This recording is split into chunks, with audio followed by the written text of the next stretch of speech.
আজকের ভিডিওতে কক্সবাজারের এমন একটি রিসোর্টের কথা বলবো যেটার চারপাশ শুধু সবুজে ঘেরা। একটা ফুল পরাই দিই। রিসোর্টের লোকেশন, প্রাইস, রুম ট্যুর সবকিছুই থাকছে এই ভিডিওতে।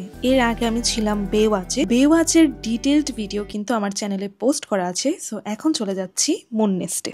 সো চলে আসলাম মুন নেস্টে। বেওয়াচের পরে আমার নেক্সট হোটেল হলো মুন নেস্ট। এটা হলো ক্যাম্পিন কক্সের একদিক দিয়ে ঢোকা লাগে এই গলি দিয়ে, আর এই পর্যন্ত অটো আপনাকে নামিয়ে দিবে। এরপরে রাস্তা একটু বেকাতেরা। সো এটা দেখে আমি একটু ব্যাড বাস খেয়ে গেলাম। অবশ্যই আমি আগে থেকেই জানতাম যে ওদের রোড কন্ডিশন একটু খারাপ, বাট দেখা যাক কত দূর যেতে পারি। সো চেক ইন করে ফেললাম।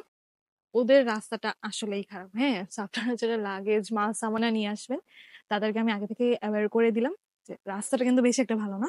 ওরা আসার সাথে সাথে আমাকে এই যে এরকম পাইনাপেল জুস সার্ভ করছে, আর প্রেজেন্টেশনটা অনেক সুন্দর, একটা সুন্দর ফুল দেয়া, এখানে একটা বাঁশ দেয়া, এই যে পাইপ, বসে বসে জুস খাচ্ছি আর সামনের ভিউটা এনজয় করছি।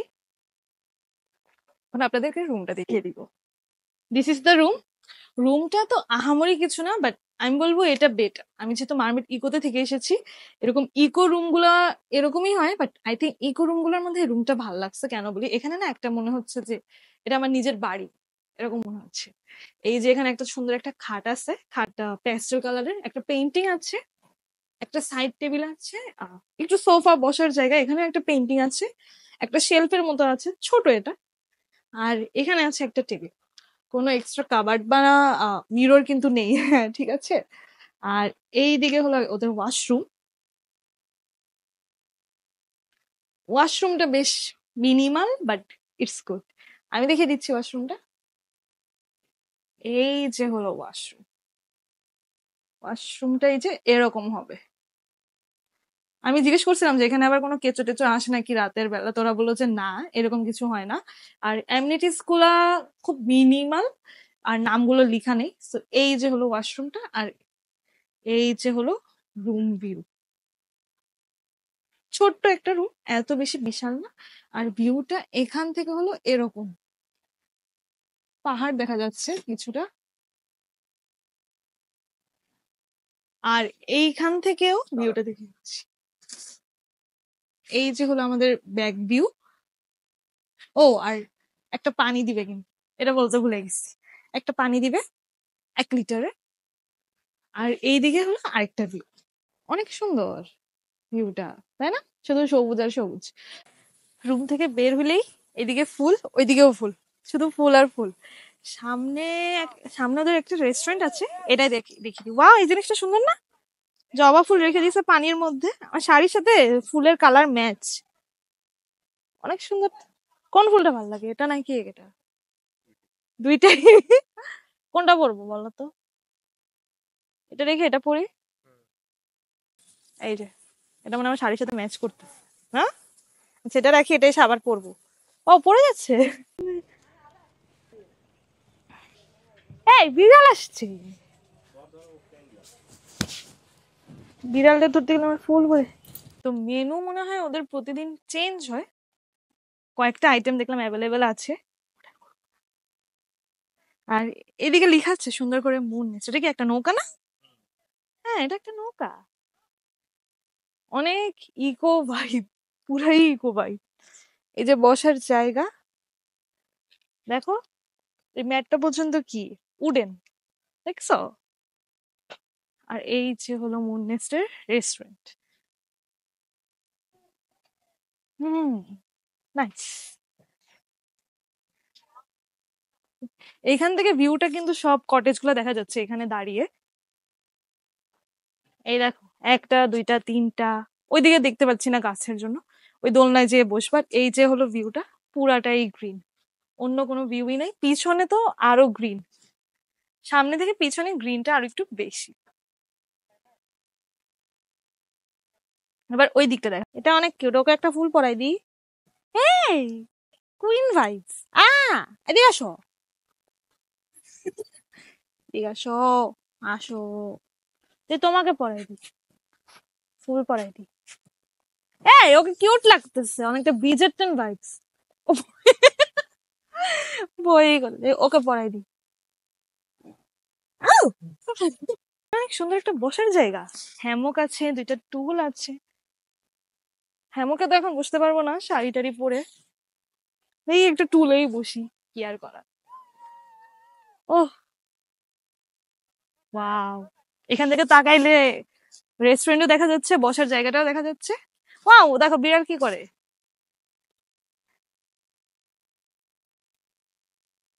কিউট ছিল অনেক। রিসোর্টটা কিন্তু বেশ ছোট, তাই না? অনেক ছোট একটা রিসোর্ট। ওইখানে মানে একটু বসার জায়গা আছে। এখানে যেখানেই দেখাই খালি ফুল আর ফুল। এটা কি ফুল আমি জানি না ফুলের নাম, কিন্তু ভালোই লাগতেছে। আর এই যে এখানে বসবো এখন, ওয়াও, ফিলস নাইস। পুরাটা গাছ, আশেপাশে গ্রিন কালার ছাড়া আর কিছু দেখতে পাচ্ছি না। আকাশটাও মনে হচ্ছে ফিকে পড়ে যাচ্ছে গাছের মধ্যে। দোলনায় বসে সুন্দর সুন্দর ভিডিও করতেছি। পুরাটা গ্রিন, আমি কালারফুল ব্লু, একটা সুন্দর কন্ট্রাস্ট হয়ে গিয়েছে। আহ, অনেক রিল্যাক্সিং। মানে এখানে আসলে মনে হচ্ছে যে ঢাকা নামে কিছু এক্সিস্টই করে না আমার লাইফ। আবার যে ঢাকায় ব্যাগ যেতে হবে এটার কোনো মানে চিহ্নই নাই আমার মধ্যে। মনে হচ্ছে আমি পুরো জমে গিয়েছি এই মজায়। এখন একটু বিচে যাব। রেস্টুরেন্টের পাশ দিয়ে একটা রাস্তা আছে, বাট রাস্তাটা অত ফিজিবল লাগতেছে না আমার কাছে। ও গড, এটা দিয়ে যেতে হবে। চলো যাই, কি আর করার, অনেক কিছুই করতে হয়। ও এখানে ছেলেমেয়েরা খেলা করতেছে। জায়গা বেশ ভালো, বাট ওদের এরিয়াটা খুব ছোট। এটা কি রাস্তা? এটা তো রাস্তা না, মনে হচ্ছে গ্রামের কোনো চিপায় পড়ে গেছি আমি। বিচ কিন্তু মুননেস্ট থেকে বেশ দূরে, তো আমি ভাবলাম একবারে ডিনারটা করে আসি। ডিনার করতে আমি চলে যাই শালিকে। তো জানি কালামারি নিব না স্কুইড। স্কুইড কত বললো উনি? স্কুইড ভাইয়া প্রাইসটা আপনার 500। উনি 5 পিস 500 বলে গেছে। কোনটা বলে গেছে জানি না, উনি নিজে বলে গেছে।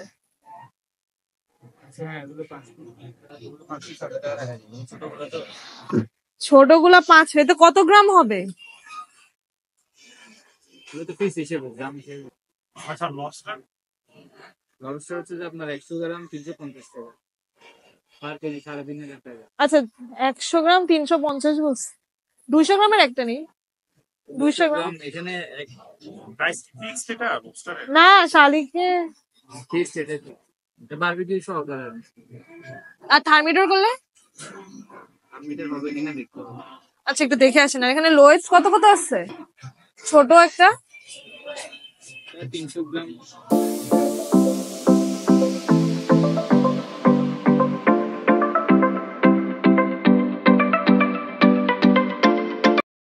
সো ফাইনালি কক্সে আসার যেই আসল উদ্দেশ্য সেটা সফল, সেটা হলো থার্মিডর খাওয়া। থার্মিডর আমাদের খুবই পছন্দের। এখান থেকে খাই কারণ এখানে প্রাইসটা কম অন্য জায়গার তুলনায়।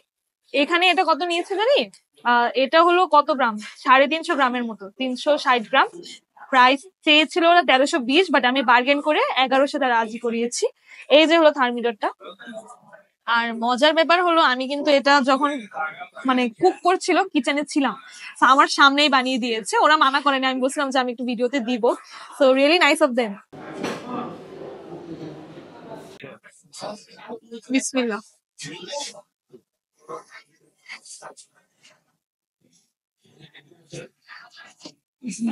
কিছু বলার নাই, অসাধারণ। মানে আমার সামনে কুক করতেছিল, তো তখন দেখলাম যে লবস্টারের মিটটা আলাদা কুক করছে আর এই যে খোলসটা এটা আলাদা কুক করছে। এটা দেখে আমি একটু অবাক হয়েছিলাম, কিন্তু যখন দেখলাম একদম ভরে ভরে চিজ দিচ্ছে, বাটার দিচ্ছে, তখন আমি বুঝছি টেস্ট ভালো হবে। এখন সত্যি অনেক অনেক মজা। থার্মিডোর খেয়ে তো একদমই মাথা নষ্ট। এখন ওদের এই কালামারি বা স্কুইড ফ্রাইটা খাই, একটু সস দিয়েই খাবো। মজা। অন্যান্য জায়গায় কি করে তেমন একটা মানে মশলা দেয় না, কিন্তু এই জায়গাতে একটু ফ্লেভারফুল, একটু স্পাইসেস বেশি দিয়েছে, এজন্য খেতে আরো ভালো লাগতেছে।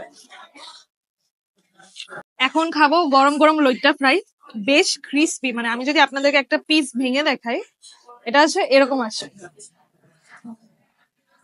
ওয়াও, সুন্দর না? কক্সবাজার আসবার লইট্টা ফ্রাই খাবো না তা তো হয় না। আগের বার আমি খাই নাই, এবারের জন্য আগে থেকেই অর্ডার দিয়েছি। অনেক গরম, কিভাবে খাবো?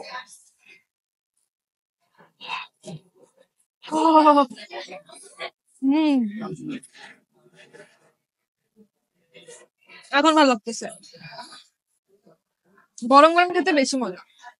না, আমার পার্সোনালি মনে হলো যে কালামাইটা যেমন অনেক বেশি মশলাদার ফ্লেভারফুল, এটা একটু কম ফ্লেভারফুল, খেতে খারাপ না, ইটস গুড, বাট কালামাইটা বেশি মজা লাগছে, লইটা পেয়ে।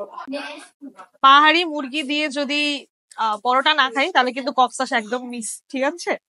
এটা কিন্তু খেতেই হবে, আপনারা যেই হোটেলেই যান অলওয়েজ ট্রাই করবেন পাহাড়ি মুরগিটা নেওয়ার জন্য। যদিও কক্সবাজারের সব হোটেল কিন্তু মজা না, একটু বেছে খাবেন।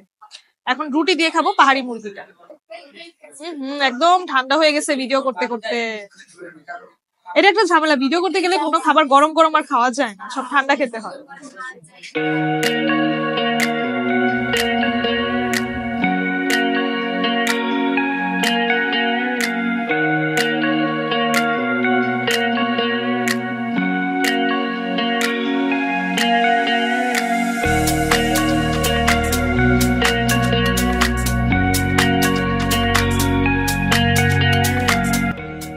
ব্রেকফাস্ট কি দিয়ে শুরু করবো? প্যানকেক।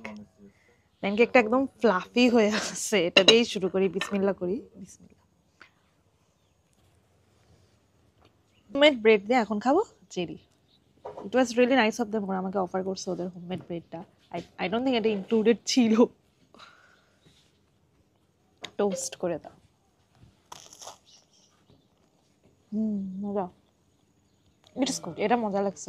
ওই নর্মাল রুটি থেকে এটা বেশি মজা। কিন্তু এখানে বসে যে ভিউ দেখতেছি আর খাচ্ছি, ও মাই গড, পুরা এই গ্রিন আর পাহাড়, অনেক ভালো লাগতেছে। ঠান্ডা বাতাস লাগতেছে গায়ে, খালি পাখির শব্দ, আর কোনো শব্দ নেই। মানে এরা না একদম আপনাকে একটা ফুললি একটা প্রাইভেট ভিলা টাইপ এক্সপিরিয়েন্স দিবে, মনে হবে আপনি বাদে আর কেউ নাই।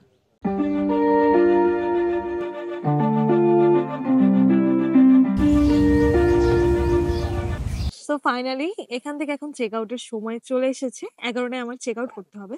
আমি একটা ওভারঅল রিভিউ আপনাদের সাথে শেয়ার করে দিচ্ছি। প্রথমত আমি বলবো এই রিসোর্টটার একটা মেইন ইস্যু হলো রাস্তাটা। রাস্তাটা বাদে এটা নিয়ে আসলে কমপ্লেন করার মতো তেমন কিছু নাই। রাস্তাটা যদি ঠিক থাকতো একদম 10 আউট অফ 10 হয়ে যেত, কারণ এখানের যেই অ্যাম্বিয়েন্স, এটা টু গুড। যদিও রিসোর্টটা খুব ছোট, খুব মিনিমাল, তেমন কোনো অ্যাক্টিভিটি নেই, যেমন এখানে সুইমিং পুল নেই। তারপর এখান থেকে কিন্তু বিচও বেশ দূরে, ঠিক আছে? কিন্তু এখানে বসে না আমার মনে হচ্ছে যে আমার এক কোনো আত্মীয়ের বাসায় আমি মানে দাওয়াত খেতে আসছি, এরকম মানে খুব হোমলি একটা ফিল। মনে হচ্ছে না যে আমি কোনো ট্যুরে আসছি বা ট্রিপে আসছি বা আমি এখানে টাকা দিয়ে থাকতেছি, এরকম কোনো ফিল নাই। এখানে এসে আসলে মানে অদ্ভুত রকমের একটা অনুভূতি কাজ করছে।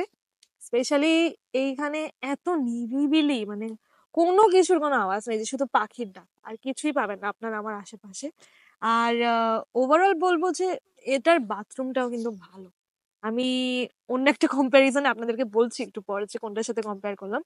মানে এরকম eco type resort, but room গুলো কিন্তু বেশ স্ট্যান্ডার্ড। ইভেন বাথরুমটাও আমি দেখলাম বেশ স্ট্যান্ডার্ড। যদিও ওদের এখানে ফেসিলিটিস একটু কম, লাইক অন্য হোটেলে চা কফি কমপ্লিমেন্টারি দেয়, এখানে এরকম কিছু ছিল না। তারপর টুথব্রাশ দেয়, টুথপেস্ট দেয়, এগুলো এখানে নেই। বাট যেহেতু এটার প্রাইসটাও বেশ রিজনেবল, আমার প্রাইস পড়েছিল 3,500 টাকার মতো। আমি একটা নন এসি রুম নিয়েছি, কারণ এখন আসলে অনেক বেশি ঠান্ডা, সো আমার এসিটা তেমন একটা লাগে নাই। আর 3,500 টাকা হিসেবে বেশ ভালো। খাবারটা মনে হয় একটু ইমপ্রুভ করতে হবে, বাট টেস্ট একটু ওকেইশ টাইপ, মানে ওয়াও টাইপ না। যে ব্রেকফাস্ট, এটা কিন্তু বুফে না, এটা হলো জাস্ট খুব minimum, but yet it's very good. ভাল লাগছে আমার, বাট সবগুলো আইটেম ভাল লাগেনি, লাইক সবজিটা একটু আমার টেস্ট বারের সাথে যাচ্ছিল না। বুফেতে একরকমের মজা, আর এরকম মিনিমাল খাবারে অন্যরকম মজা। আর আমি যখন খেতে খেতে আশেপাশের ভিউ দেখতেছিলাম না, মানে একদম মনে হচ্ছিল যে না, nothing can be better than this one. আর ওভারঅল বেশ ভালো, কিন্তু রাস্তাটা একটু ঠিক করতে হবে, কারণ যারা ব্যাগ ট্যাগ নিয়ে আসবেন তাদের ঝামেলা হবে। দুইটা রাস্তা, একটা হলো একদম শর্টকাট চিপা গলি, আর একটা হলো অনেক দূর ঘুরে আসতে হয়। ওইটা হলো ক্যাম্পিন কক্সের রাস্তা দিয়ে আসতে হবে, ওটা সামনে দিয়ে ক্রস করে। সো ওভারঅল আমি বলবো যে আপনারা যারা একদম নিরিবিলি ঠান্ডা পরিবেশে একটু সময় কাটাতে চান, তাদের জন্য মুননেস্ট বেস্ট অপশন। আর এটা কিন্তু বেশ বাজেট ফ্রেন্ডলি, মাত্র 3,500 টাকা পড়েছে আমার। যারা হ্যাপেনিং খুব চান, লাইক সুইমিং পুল চান, বিচ এক্সেস চান, তাদের জন্য it's a big no. But যারা একদম নিরিবিলি, একদম ট্যুরের একদম ফুল একটা ভাইব চাচ্ছেন, একটা হোমলি ফিল চাচ্ছেন, তাদের জন্য কিন্তু মুননেস্ট একটা বেস্ট অপশন হতে পারে। এখন আমি একটা কম্প্যারিজন করে দিই আপনাদের। ওরা আমাকে বললো যে এটা নাকি Mermaid, like Mermaid beach resort, eco resort, camping Cox, Moon Nest, এগুলো নাকি সব একই। বাট যেহেতু ক্যাম্পিন কক্সে থাকেনি ওটা বাদ দিলাম। এটার সাথে কম্পারিজন আমি করতে যাচ্ছি মারমেড ইকোর সাথে, কারণ ইকোর প্রাইস পড়েছিল 4,000 টাকা, আর এটা হলো 3.5, মানে 500 টাকা ডিফারেন্স। তো ওইটার একটা প্লাস পয়েন্ট হলো মারমেড ইকো কিন্তু একদম রোডের সাথে, এত বেশি ঘোরা করা, মানে ঘোরাঘুরি হই হুল্লোড় করা লাগে নাই আমার রিসোর্টে রিচ করার জন্য। কিন্তু মারমেড ইকো থেকে I think moon Nest better, কারণ মারমেড ইকোর রুমটা বেশি ছোট, বেশি কনজেস্টেড, আর বাথরুমটা খুব standard type, like basic. But এদের বাথরুম, এদের অ্যাম্বিয়েন্স আর এদের মেনটেনেন্সটা আই থিঙ্ক মারমেড ইকো থেকে বেটার। ইকো খারাপ আমি এটা বলতেছি না, বাট যদি আমাকে কম্পেয়ার করতে বলা হয় I would say Moon Nest better. যদিও রাস্তাটা একটা ইস্যু হতে পারে, বাট বাকি ফেসিলিটিস এর দিক থেকে বা অ্যাম্বিয়েন্স এর দিক থেকে আই থিঙ্ক মুন নেস্টটা ভালো। লাইক মারমেড ইকোতে যে রাতের বেলা পোকামাকড় চলে আসা, কেঁচো চলে আসা বাথরুমে, এগুলো একটু আমার কাছে উইয়ার্ড লাগছে। বাট এখানে কিন্তু এরকম কিছু হয়নি, একদম city town, city room type feel পাইছি আমি এখানে। সো ওভারঅল মুন নেস্টের রেটিং থাকবে আমার কাছে 8 আউট অফ 10। সো ধন্যবাদ আমার সাথে থাকার জন্য।